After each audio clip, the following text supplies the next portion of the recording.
Let's start at the beginning. You obviously have this academic background in psychology, and now you are running your own business that you say is not really a business, but I think it is a business. So that's a big leap. What made you do it?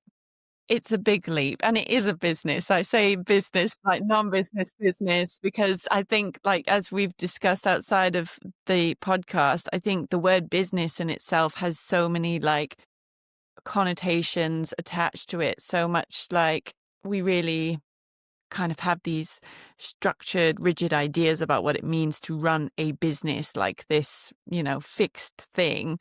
Whereas lots of us mothers are running a very fluid business, a very kind of fluid experience wrapped around our, job roles as mothers. So I think the word business it doesn't feel like it fits, even though that's what it is. But it was a huge leap. I mean, the seeds were planted when I had my first baby. I was, working in an academic post. I was lecturing. I was researching. I was, answering to someone above me. I had a line manager. I was part of, a big system, kind of like a cog in a well-oiled machine. That's how I saw myself working in a university. There were parts of my job that I loved. I loved the teaching. I loved the interaction with students. That was like my greatest joy above and beyond anything else. They were my joy. But there were parts of it that didn't work so well for me. The workload, the high pressure, the feeling like I was just hiding in plain sight all the time. I mean, you talk about imposter syndrome. I was living and breathing it as well in an environment like that. I just felt like any minute now, someone's going to catch me out and say, what are you doing here? You're not good enough to be here. I felt like that every single day. And the job just didn't feel like it worked very well alongside wanting to be there for my son at the time. I remember when I asked my boss, my line manager at the time, when I just kind of started the whole nursery drop and pick up and working around all of that, I asked for some flexibility so that I could do the drop-offs and pickups and work in between. And she turned around and said, a mother herself, you don't, how did she phrase this? She said, you don't work around your childcare. You arrange your childcare around your work. And I remember thinking, like, that's just like saying, my children fit in around my job. My job doesn't fit in around my child. And that just didn't sit well with me. I Yeah. mean, I know that that's the reality of it, right? I know that that is real working life. Like lots of people, their children do have to fit in alongside their work. Yeah. But for me, I was like, I've made the choice to have a child. What that style of living doesn't work for me, where my child just fits in the cracks of time that I have available to him outside of my job. And it just felt like a job at that point. I think when you become a mother as well, the kind of magic almost gets sucked out of your job. You see it as just that, a job. It's a priority on a list. It's not, for me, it became not a core piece of my identity anymore. That really like got sidestepped and pushed to one side. So I had to reprioritize. I had to rejig and reconsider, what work was going to look like for me. And it felt really risky and really scary to even think about stepping away from that well-oiled machine. But, Yeah, I bet.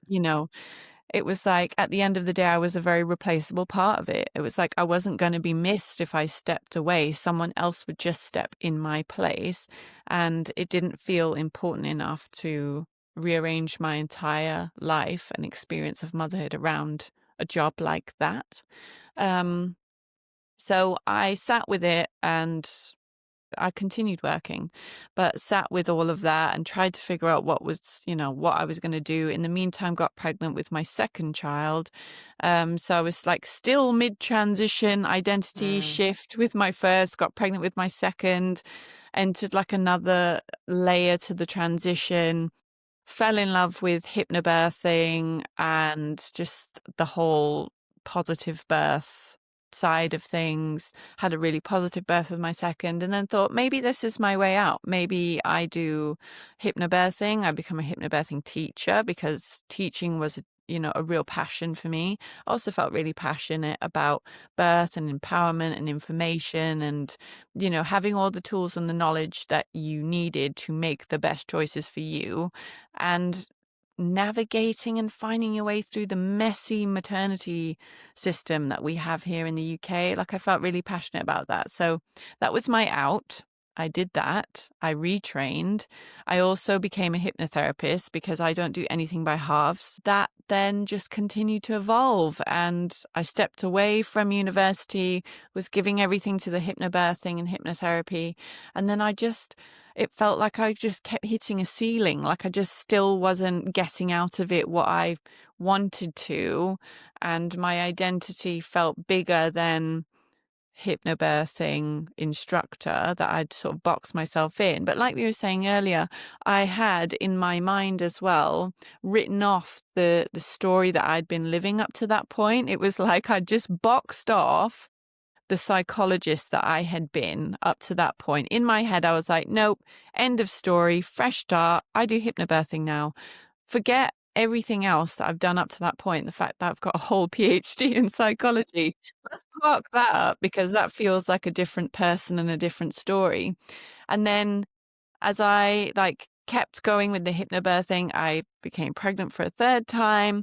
And it was like the two sort of stories and parts of my identity sort of fused together, and I could see all of a sudden a bridge between psychology and not just birth, but lived motherhood that I was kind of in the thick of. And it sort of started to fuse throughout my third pregnancy and even throughout the first year of motherhood with my 3 children. It really started fusing and coming together and making more and more sense.